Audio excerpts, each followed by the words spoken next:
тебя увозят. Скурю все до последнего и думать, что так надо а я вопью с тебя занозой. Ау, после затуши на половине, как обычно. Это не ссоры, не крики, наша привычка. А ты с 3-часовых, и время то вода. И мы не психи, это просто ток по проводам. Ток по проводам, билет в один конец, и нас больше нет.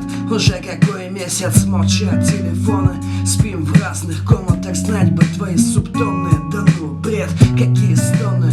Одни сидим дома, в руках сжимая телефон. Ждем звонка, не спим до утра.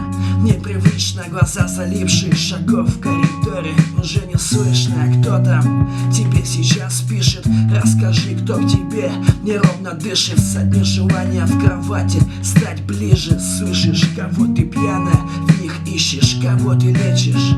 Кому сейчас легче, что молчим с утра и до вечера. От звонка до звонка уже прошло полгода, а я опять пьяный в хлам.